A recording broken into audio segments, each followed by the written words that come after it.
pode se sentar em nome de Jesus.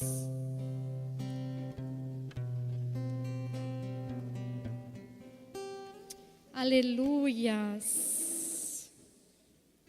Deus tremendo, Deus é lindo. Lá em Efésios 6:19 está escrito assim: orem e também por mim, para que me seja dada ao abrir da minha boca a palavra, para com intrepidez fazer conhecido o mistério do Evangelho, para que em Cristo eu seja ousado para falar como me cumpre fazê-lo.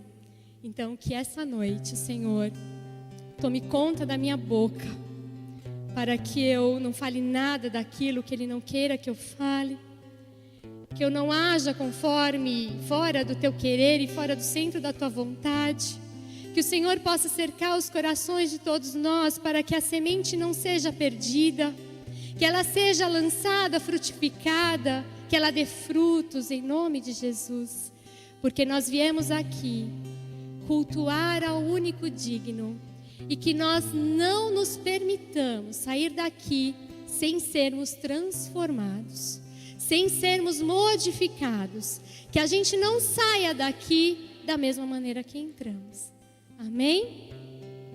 Eu gostaria que vocês abrissem a palavra em 1 Reis 17.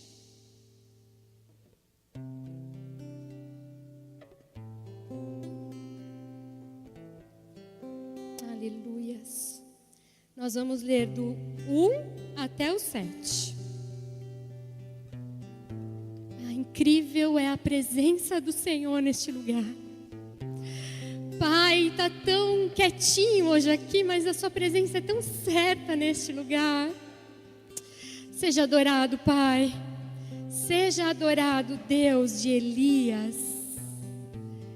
Seja adorado, Deus de Elias. Vamos ler? 17:1 diz assim: Então Elias, o tesbita, dos moradores de Gileade, disse a Acabe: Tão certo como vive o Senhor, Deus de Israel, perante cuja face estou, nem orvalho, nem chuva haverá nestes anos, segundo a minha palavra. Veio-lhe a palavra do Senhor dizendo: Retira-te daqui, vai para o lado oriental, para o leste, e esconde-te junto à torrente, o ribeiro de Querite, fronteira ao Jordão. Beberás da torrente, e ordenei aos corvos que ali mesmo te sustentem. Foi, pois, e fez segundo a palavra do Senhor. Retirou-se e habitou junto à torrente de Querite, fronteira ao Jordão. 6.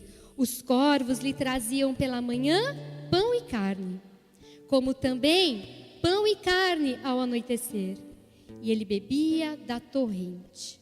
Mas, passados dias, a torrente secou, porque não chovia sobre a terra.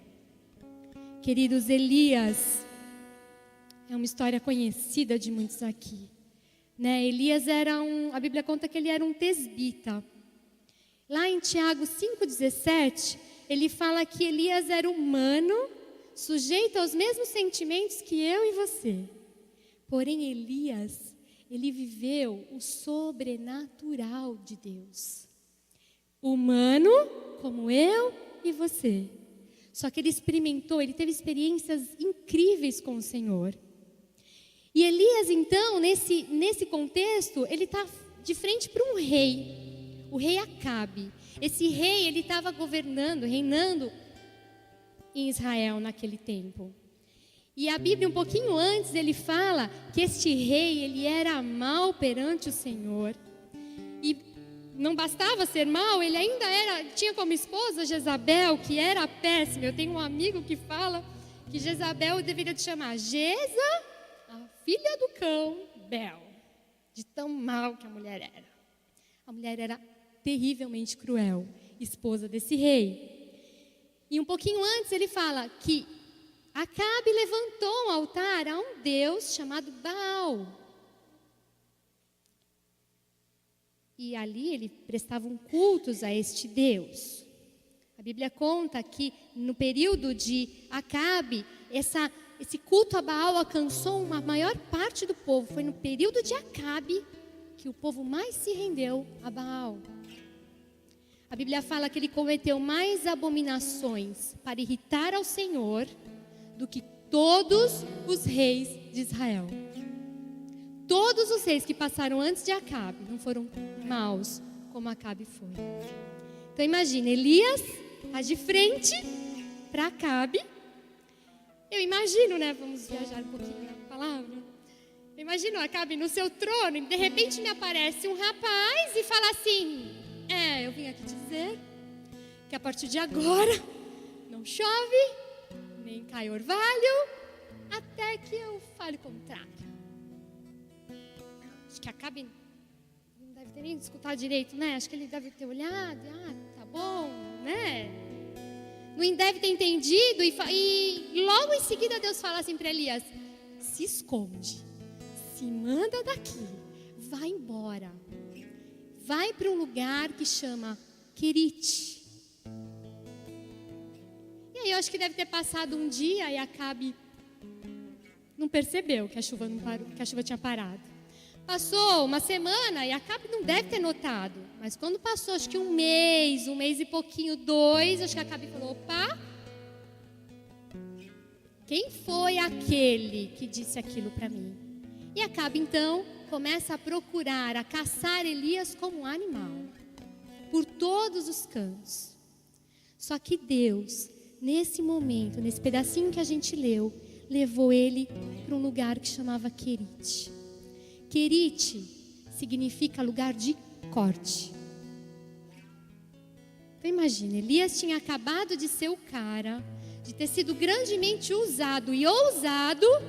E aí acho que no caminho ele deve ter pensado assim: Senhor, será que eu entendi certo? Será que é Querite mesmo? Será que não é aquele palácio, com aquele conforto todo, um grande jardim? Não. Deus levou Elias para Querite. Lá em Querite, a Bíblia conta que ele foi tratado por corvos. E corvos que traziam carne para ele. Corvos comem o que mesmo? Lá em Jó, eu tenho a sensação que fala que os corvos não dividem a comida nem com seus filhotes. Porque lá em Jó, a Bíblia fala que enquanto os corvos saíam para comer, os filhotes ficavam clamando a Deus por comida. Isso me leva a crer que nem para os filhotes eles davam comida. E eles iam dividir, levar o banquete para quem? Para Elias. Gente, corvos comem carne. Eu não sei a qualidade. Eu creio que Deus não ia dar para o seu profeta a carne que os corvos comem. Amém? Ele dava pão e dava carne também. Só que ele lá, sem nada, à mercê de um corvo, lhe trazer carne e pão, de manhã e de tarde. Sabe por quê? Porque Querite é lugar de corte. Querite é lugar de ser moldado.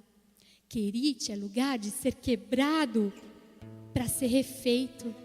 O Senhor em Querite estava dizendo assim: Elias, querido, sabe quem cuida de você? Eu. Sabe quem te alimenta? Eu. Sabe quem está no controle? Eu. Querite, dá para entender que a seca, naquele momento que estava rodeando toda aquela região, a seca era juízo para os ímpios, mas para o justo tinha provisão. Tinha pão, tinha carne e tinha água. Amém? Só que um belo dia, a água secou. A água do ribeiro de Querite seca. Por quê? Ele não falou que ia parar de chover? E parou de chover. E a água secou.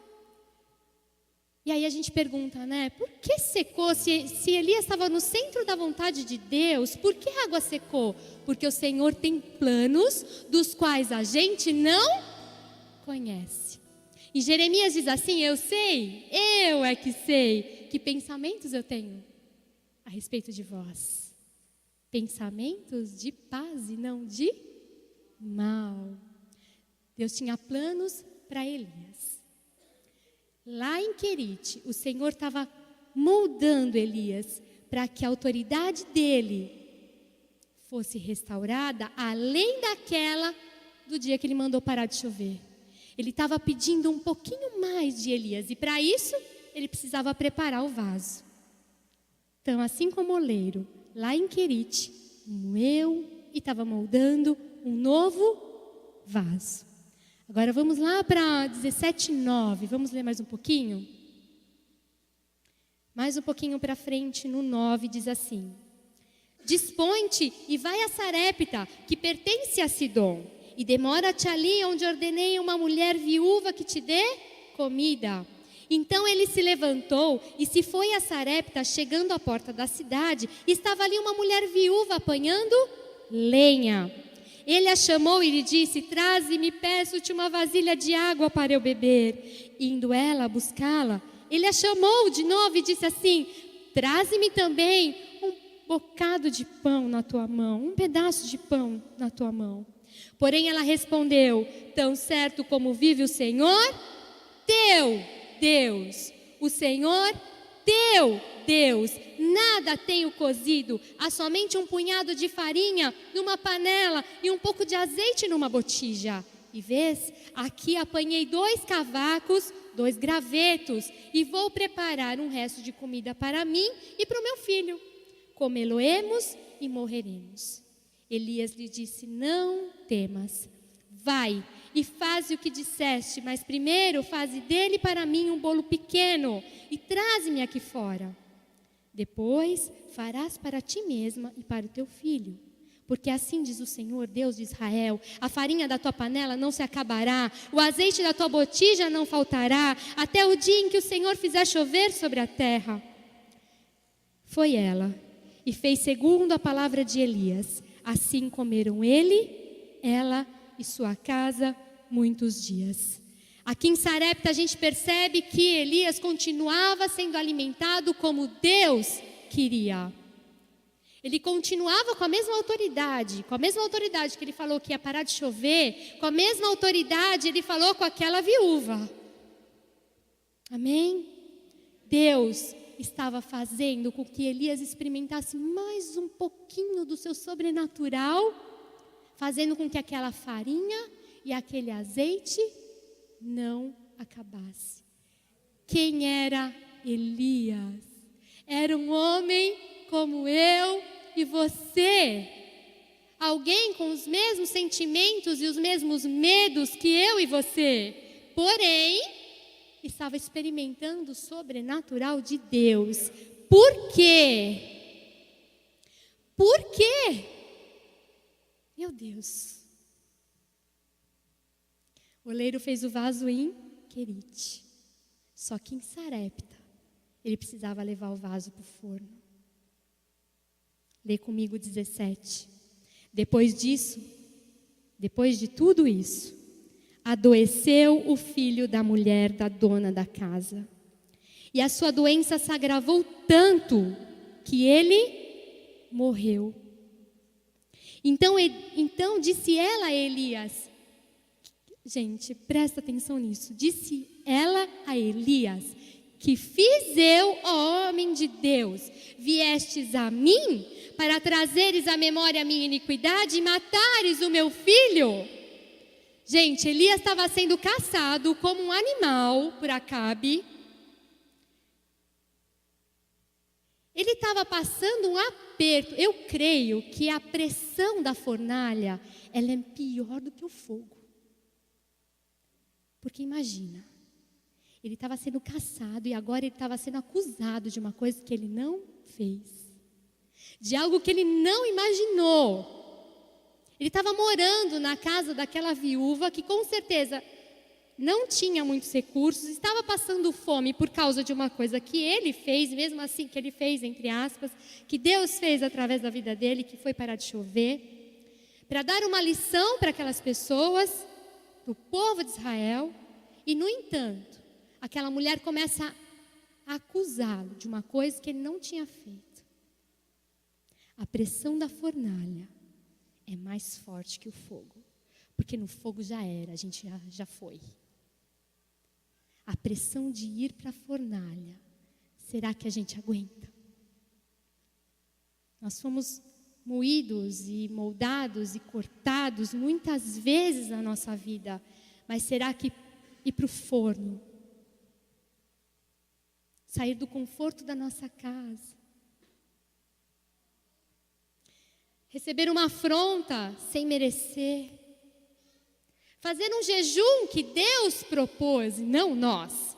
O Senhor fala assim para nós, jejue, e a gente fala, tá bom, vou parar de tomar refrigerante. Aí o Senhor fala assim, não, tudo. E você fala, não, refrigerante por mais tempo dura mais, Senhor, é melhor. E o Senhor fala, tudo. E você fala, não, refrigerante, Senhor, tá bom. Será que estamos prontos a fazer o jejum proposto por Deus? Pão, carne e água? Farinha e azeite? Jejum total, quem sabe? Será que queremos ir para o forno, igreja? Só que de uma coisa nós sabemos. Deus trabalha primeiro em nós, para depois trabalhar através de nós. Quem estava no culto das mulheres aqui, eu disse que esse caderno era uma fornalha para mim.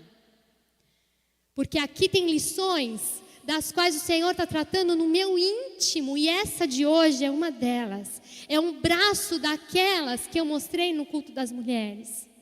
De uma lista de coisas que o Senhor falou para mim, ou você muda e aprende, ou você muda e aprende.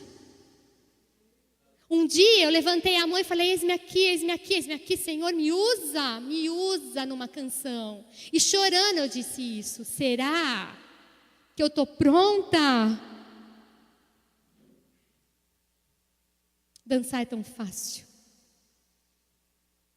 Vim aqui chorar e adorar é tão fácil.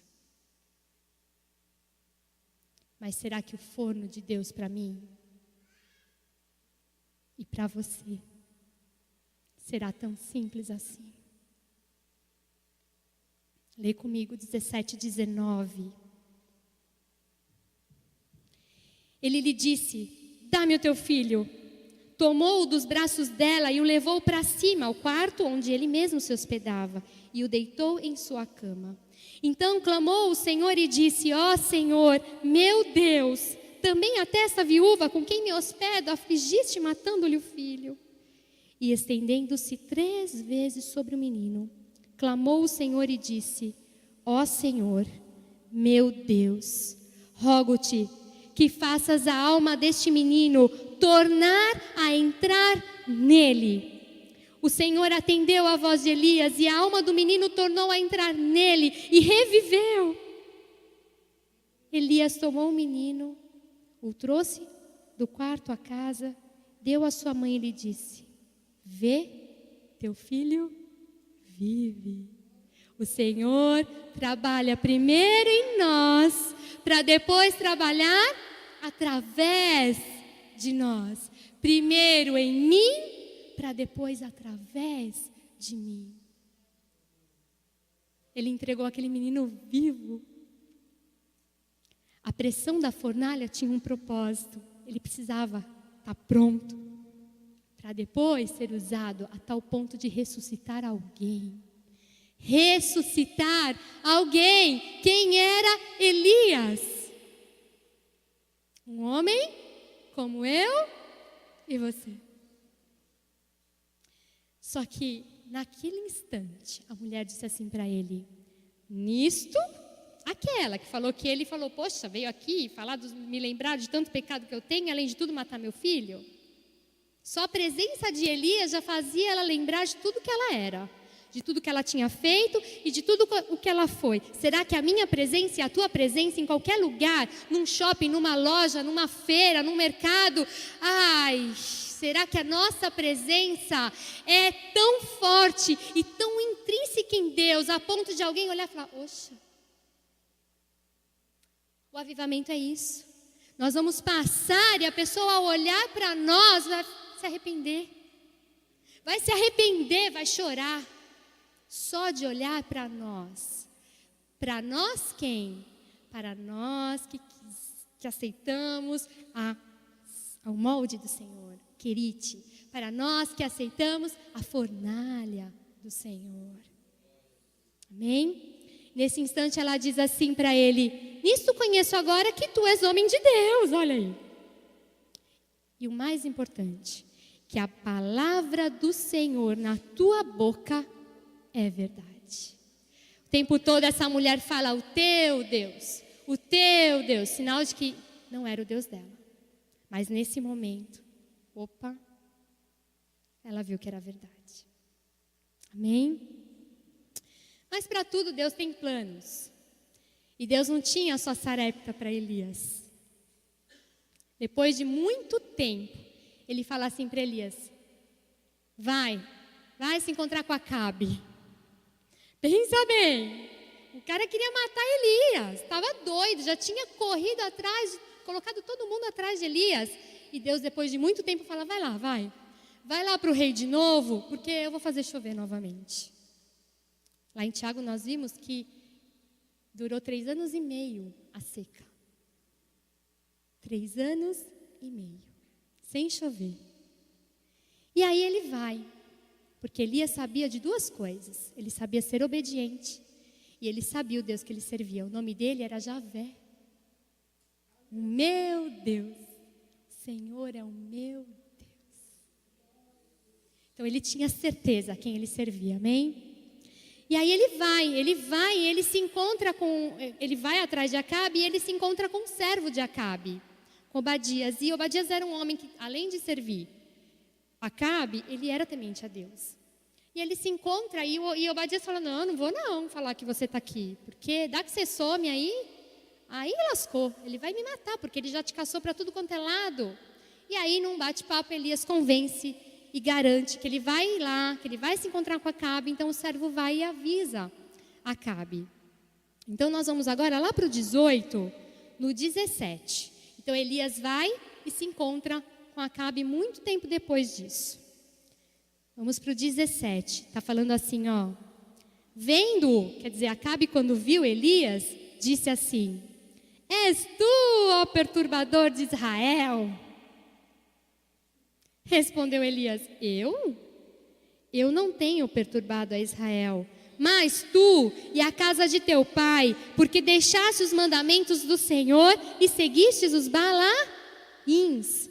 Agora, pois, manda juntar a mim todo Israel no Monte Carmelo, como também os 450 profetas de Baal e os 400 profetas do poste ídolo que comem na mesa de Jezabel.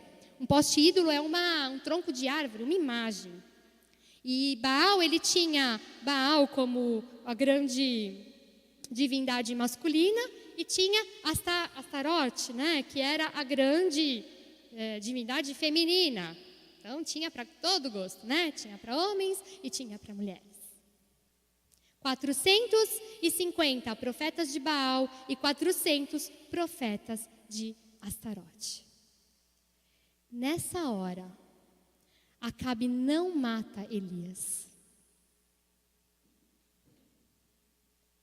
Depois de tanto tempo caçando o homem, nessa hora, ele não mata Elias. O que ele faz?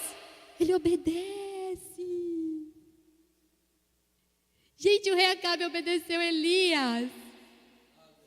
Olha que autoridade que estava sobre este homem. Sabe por quê que ele obedeceu?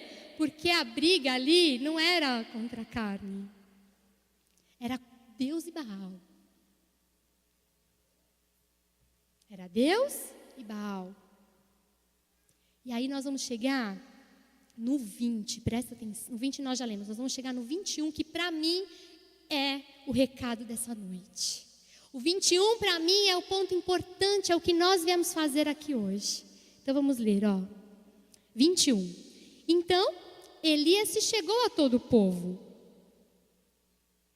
Não, nós não lemos o 20. No 20. Então enviou Acabe mensageiros a todos os filhos de Israel e ajuntou os profetas no Monte Carmelo. Ele obedeceu. Ele juntou, ele fez o que Elias queria. Aí no 21. Então Elias se chegou a todo o povo e disse: até quando cocheareis? Cambalearão, ficarão na dúvida entre dois pensamentos. Se o Senhor é Deus, segue-o. Se é Baal, segue-o. O Senhor tinha um propósito com tudo isso. Ele tinha planos.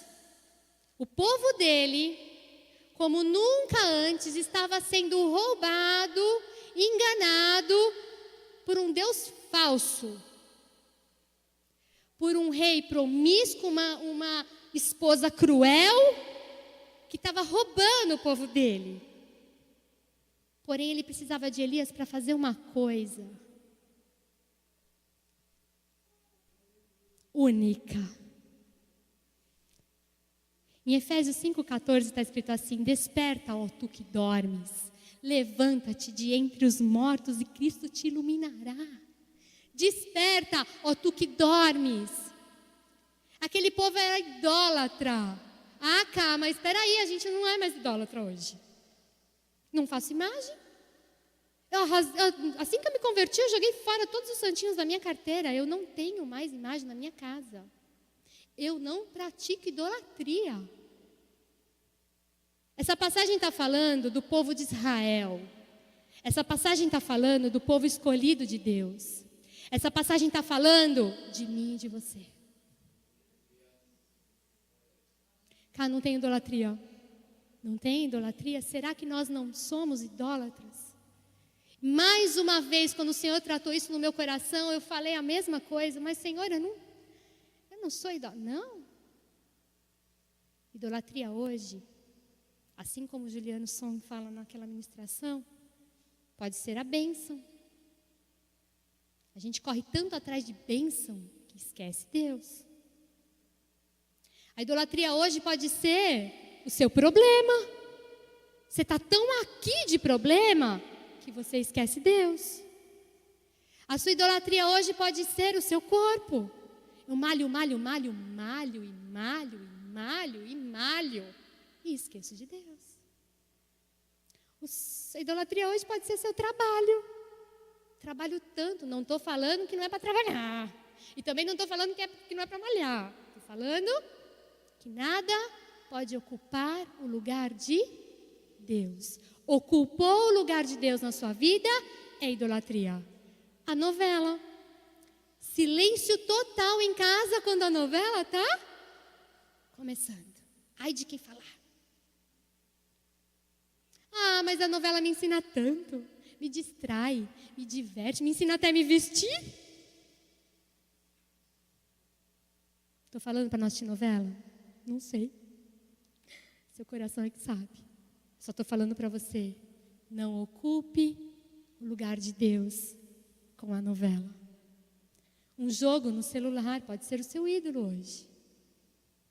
Uma música do mundo pode ser o seu ídolo. Não precisa nem ser do mundo, né? Uma banda gospel pode ser o seu ídolo hoje. Então Elias estava falando para um povo idólatra. E Elias estava com um propósito. Deus queria aquele povo de volta. O propósito de Elias está lá em 2 Coríntios 5,18. Abre, por favor, a sua Bíblia. 2 Coríntios 5, do 18 ao 20.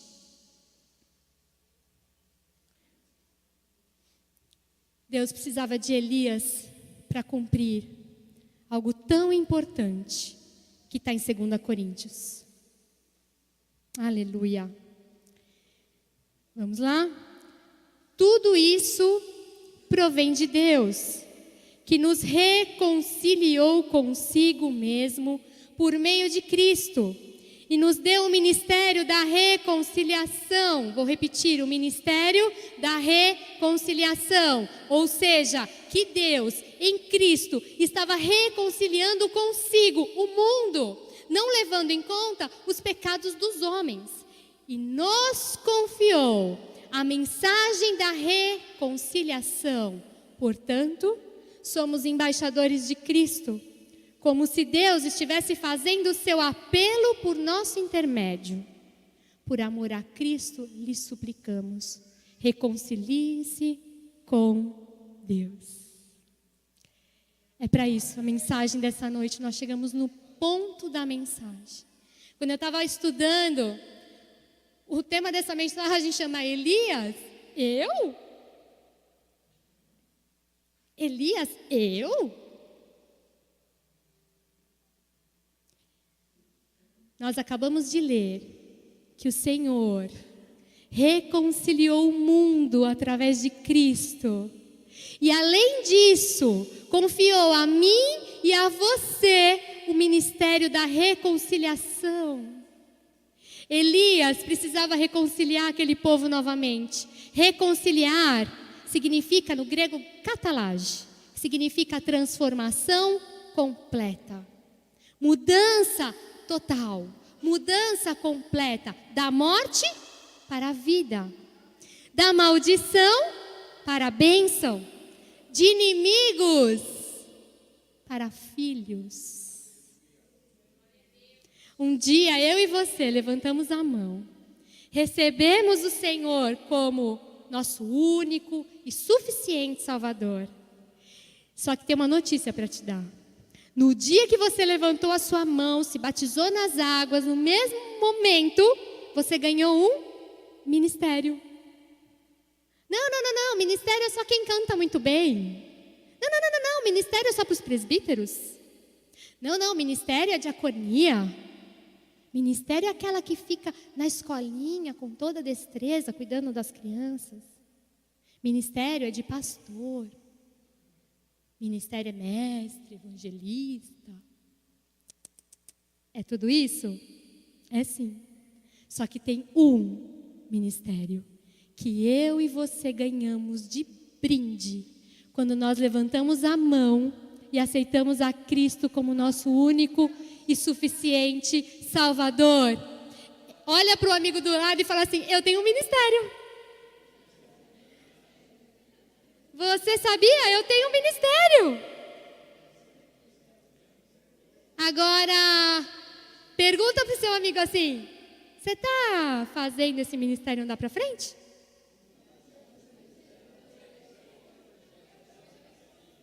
Ah, não, cara, ninguém nunca me ensinou. Eu não sabia que eu tinha o ministério da reconciliação, o ministério de fazer os outros fazerem as pazes com Deus. O ministério de fazer os outros fazerem as pazes com Deus. O ministério de chegar para o seu irmão e falar: ei, eu te ajudo a passar de inimigo para amigo. Ei, existe alguém que precisa fazer as pazes com você.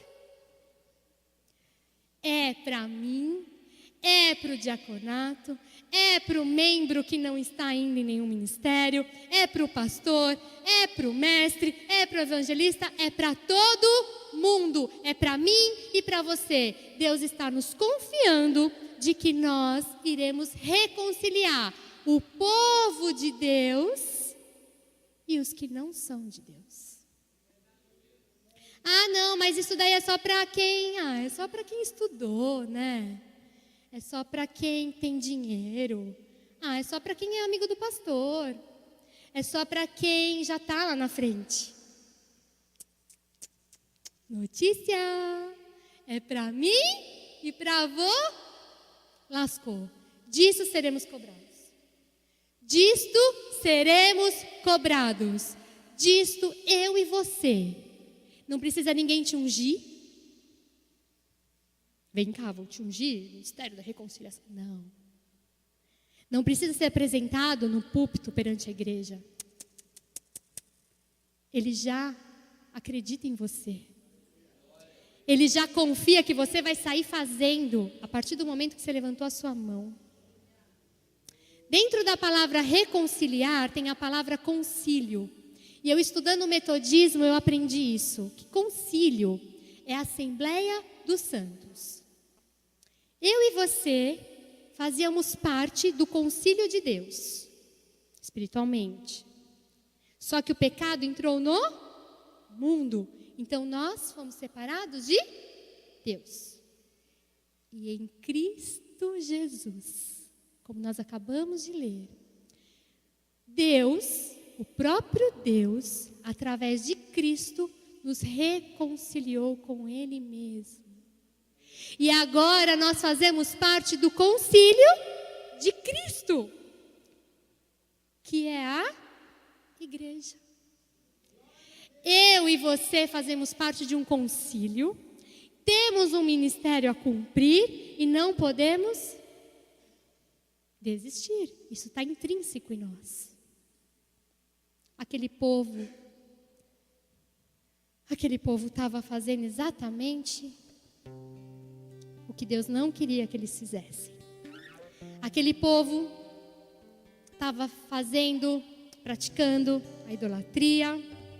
E aí ele pega Elias como canal para praticar e para ensinar a mim e a você o ministério da reconciliação na prática.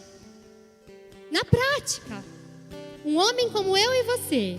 Então, a partir de hoje, nós vamos fazer as pessoas a fazerem as pazes com Deus, amém? Mudarem de inimigos para amigos. Você aceitou a Cristo, nova criatura? Passou por uma transformação completa? Amém, passou e está passando e está melhorando dia a dia. Agora é a sua vez de fazer isso com outros. Provocar mudança na vida de outras pessoas, ajudar a transformar essas vidas, fazê-los perceber que é preciso nos reconciliarmos com Cristo e fazê-los perceber que a vida sem Jesus não vale a pena ser vivida. Então tá bom, eles foram lá para o Monte Carmelo e lá ficou lá Elias face a face com os profetas e eles combinaram lá entre eles que eles iam. Elias falou assim, tá bom, vamos lá, vou provar para vocês, vamos ver quem é Deus verdadeiro. Vamos pegar 2 novilhos, vamos dividi-los em partes, vamos pôr sobre a lenha, mas não vamos pôr fogo. O Deus que mandar fogo do céu e queimar novilho, esse é o Deus verdadeiro. E assim fez, Elias deixou então os profetas, como eram muitos, fazer primeiro. E assim eles fizeram, arrumaram a lenha, colocaram o novilho em pedaços e começou a clamar a Baal. Baal, responde-nos, Baal. Baal, responde-nos. Eles ficaram de manhã até ao meio-dia clamando por Baal. Elias chegou a um ponto de zombar deles, porque eles dançavam, cambaleavam, se retalhavam até sair sangue, esperando que Baal respondesse, mas Baal não escutou. Então Elias zombava falando assim, grita mais alto, vai ver que ele está no banheiro. Grita mais alto, vai ver que ele dormiu, vai ver que ele foi dar uma volta. Até que chega um ponto que Elias fala, tá bom, chega mais pertinho de mim. E Elias reconstrói aquele altar com as 12 pedras, representando as 12 tribos. Coloca a lenha, coloca o novilho e faz uma valeta. A Bíblia fala de 2 palmos ao redor daquele altar. E como se não bastasse isso, Elias pede água. Está aí um outro ponto para a gente estudar. Da onde Elias tirou tanta água? Mas Elias pede água e eles jogam água em cima do sacrifício, do novilho, e joga pela 2ª vez, e joga pela 3ª. Aquilo inundou o novilho, a lenha, as pedras e também encheu a valeta de água. E aí Elias disse assim, lê comigo no 37. Volta lá para 1 Reis 18:37. Responde-me, Senhor, responde-me, para que este povo saiba que tu, Senhor, atenção, és Deus e que a ti fizestes retroceder o coração deles. Senhor, prova para eles que foi o Senhor que fez tudo isso e que é o Senhor que pratica o ministério da reconciliação através de mim. Sabe o que aconteceu? Caiu fogo do céu, queimou o novilho, queimou a lenha, queimou as pedras. Você já viu pedra pegar fogo? E ainda lambeu toda a água daquela valeta. Deus lindo, tremendo, maravilhoso. Elias precisava salvar aquele povo da idolatria e da impiedade. Ele precisava reconciliar aquele povo com Deus. Ele experimentou o sobrenatural de Deus em sua plenitude. Aquele povo imediatamente se rendeu e falou: Deus é o Senhor. Elias parou a chuva, foi alimentado por corvos, viveu a multiplicação da farinha e do azeite, ressuscitou uma vida, venceu os profetas, foi alimentado por anjos. Logo após isso, depois você continua lendo, ele continuou a viver e a experimentar o sobrenatural de Deus. Ele foi alimentado por anjos, ele ungiu servos e reis. E o que é mais incrível, Elias não experimentou a morte. Pense em 2 cavalos. Agora põe fogo nesses cavalos. Pensa numa carruagem. Agora põe fogo na carruagem. Agora, como se não bastasse, imagina Elias dentro da carruagem e um redemoinho subindo com essa carruagem. Gente, é coisa de desenho animado. Quem era Elias? Por que Elias? E a mensagem de hoje é: Elias, eu? Ué, você não tem o ministério da reconciliação intrínseco nas tuas mãos? Elias, eu sim. Eu estava tomando banho e estudando isso. No meio desse estudo, o Senhor falou assim para mim: Elias. Comecei a chorar e falei: Elias? E uma voz forte e brava chegou de novo no meu coração e falou: Elias. Eu saí do chuveiro em prantos, dobrei o meu joelho e tentei entender de novo o que era aquele grito me chamando de Elias.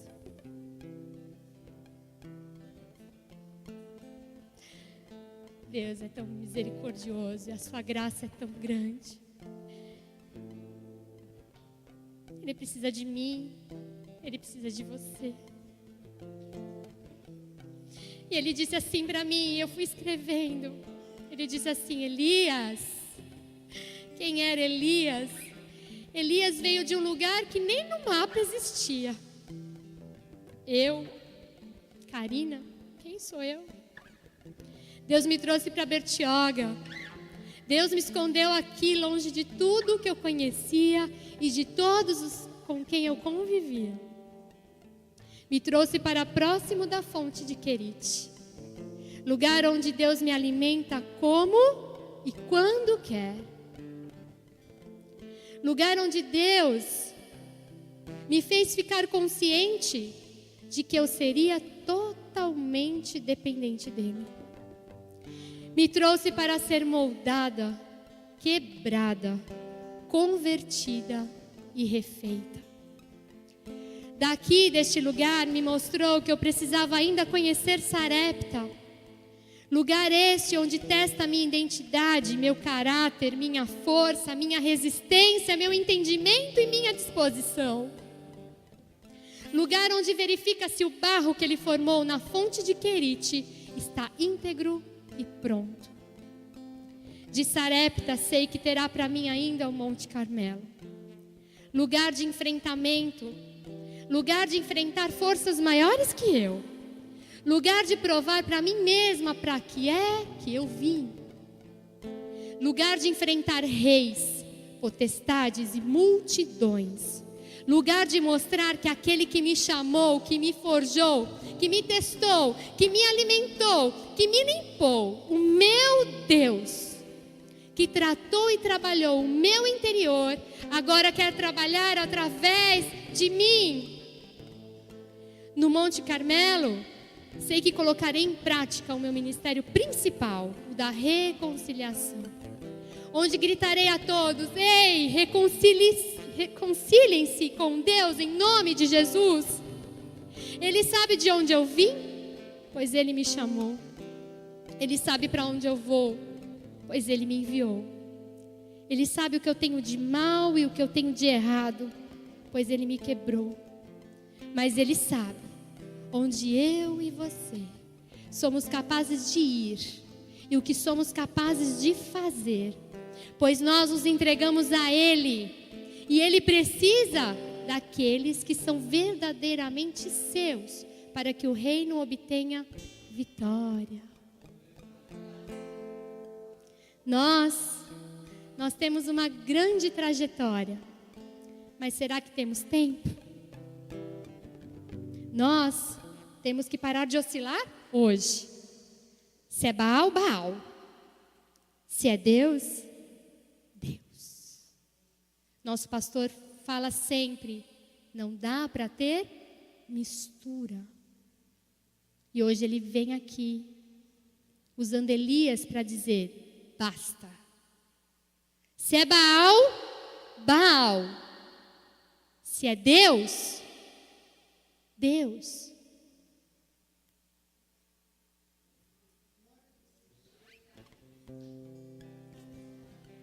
A gente está recebendo um templo novo.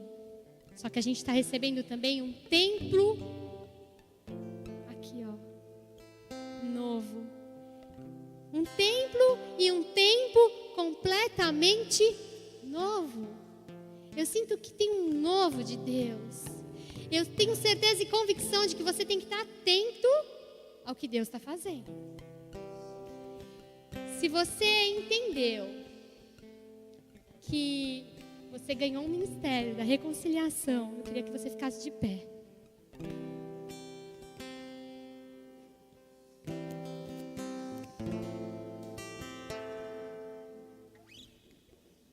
Lá em Lucas 1,17, o anjo Gabriel aparece para Zacarias e ele diz assim: João Batista irá diante do Senhor no espírito e no poder de Elias, para converter o coração dos pais aos filhos, para converter os desobedientes à prudência dos justos, e habilitar para o Senhor um povo preparado. Isso o anjo disse de João Batista. Aí você vai dizer, era para João Batista. Levanta suas mãos. A igreja Rio Santos irá diante do Senhor no espírito e no poder de Elias. A igreja Rocha Eterna Rio Santos irá diante do Senhor no espírito e no poder de Elias, para converter o coração dos pais aos filhos, para converter os desobedientes à prudência dos justos e habilitar para o Senhor, para a volta do Senhor, um povo preparado. Aleluia! Glórias a ti, Senhor. Aleluia!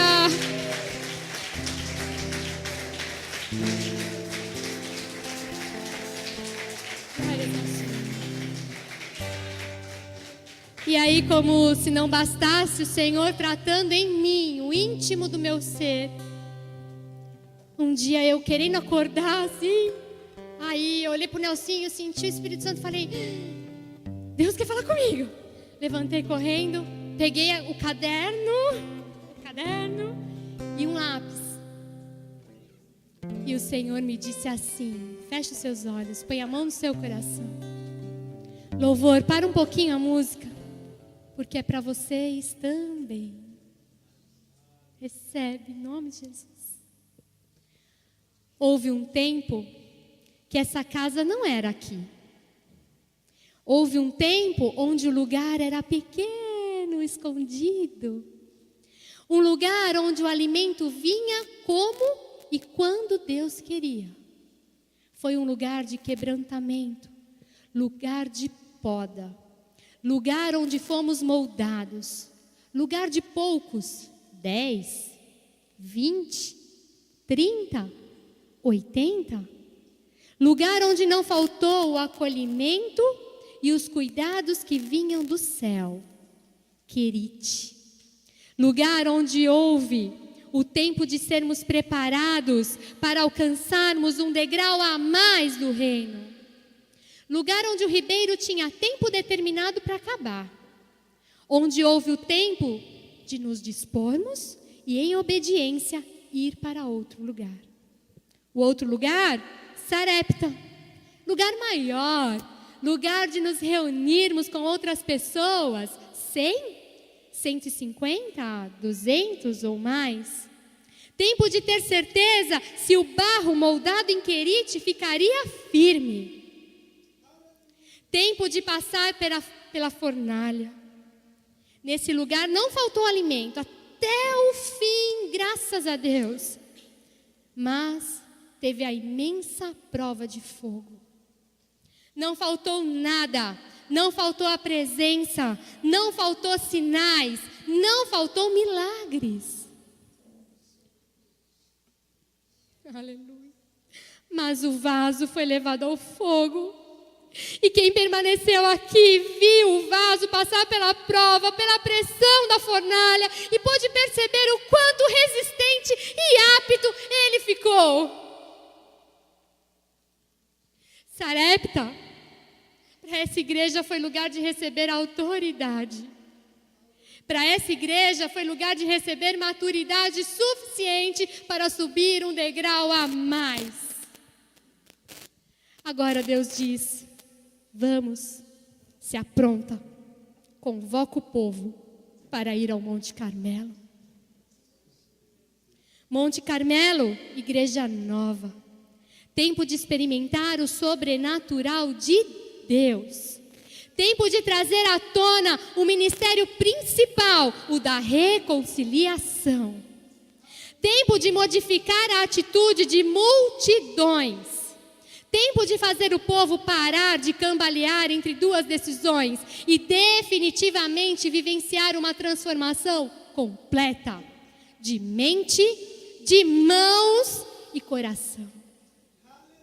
Tempo de serem percebidos como aqueles que escolheram viver a verdade, o caminho e a vida. Tempo de mostrar com a própria vida que a sua vida é a melhor pregação. Eu vou repetir. Tempo de mostrar com a própria vida que a sua vida não é a vida do pastor Fred, não é a vida dos presbíteros, não é a vida da liderança, é a sua, é a minha vida. É a melhor pregação. Tempo de ensinar a prática da reconciliação a cada novo vaso que o Senhor enviar para lá. Tempo de olhar para os lados e fazer o resgate daqueles que estão indo daqui para lá. Tempo de se preparar. Tempo de se preparar, pois em breve, chegará o tempo de ungir Elias. Chegará o tempo desse povo preparado, reconciliado, ungir Elias. Desculpa, Eliseu. Eliseu, homem natural como eu e você, mas que teve porção dobrada dos poderes e da experiência que Elias teve.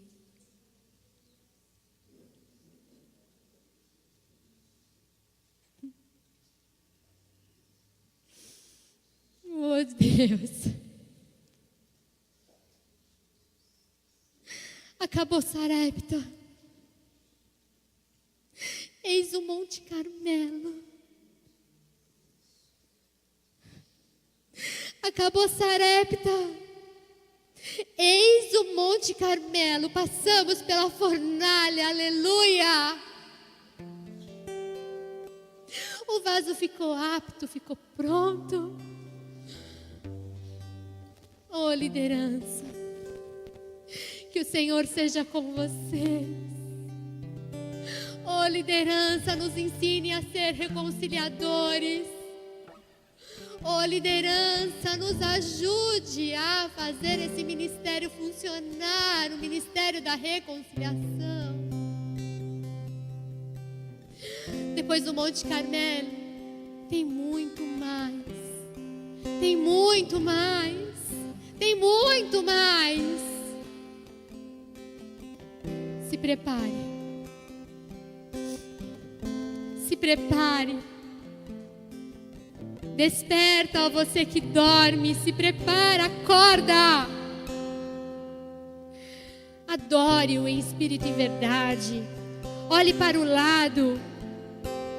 Deus nos ajude a olhar e a perceber o nosso irmão, aquele que está precisando de Ti, de fazer as pazes contigo. Nos ajuda, Senhor, a olhar para o lado para fazer o resgate desses irmãos. Ajuda-nos, Senhor. Tira-nos da idolatria deste mundo. Abra os nossos olhos, nós queremos ver. Se o seu problema é querite, glória a Deus, Deus está te forjando. Se você está em Sarepta, na pressão da fornalha, glória a Deus, o Senhor tem o Monte Carmelo. O Senhor está preparando você para trabalhar através de você. Tempo de ir adiante do Senhor no espírito e poder de Elias. Tempo de encararmos que somos João Batista e que temos o poder e a força que estava sobre Elias. Amém? Deus é tremendo. Deus é maravilhoso. Coloca a mão no seu coração, Senhor. Pai, entregamos no teu altar toda e qualquer forma de idolatria, toda e qualquer forma de tempo que rouba o nosso tempo contigo. Queremos praticar Mateus 6,6 todos os dias. Queremos nos fechar para tudo e para todos e escutar somente a tua voz. Queremos ter relacionamento íntimo contigo. A partir de hoje nós não esperaremos mais um profeta a nos dizer o que tem que ser feito. Porque Mateus 6,6, aquele que vamos praticar, será onde nós teremos todas as respostas para todos os nossos questionamentos. É no joelho que o Senhor falará e nos ensinará e nos guiará, Senhor.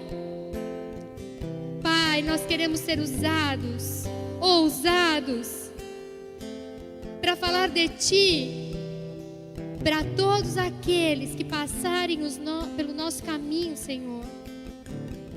A partir de hoje, nós encaramos o nosso trabalho como o nosso ministério. A partir de hoje, fazer as compras no mercado é o nosso ministério.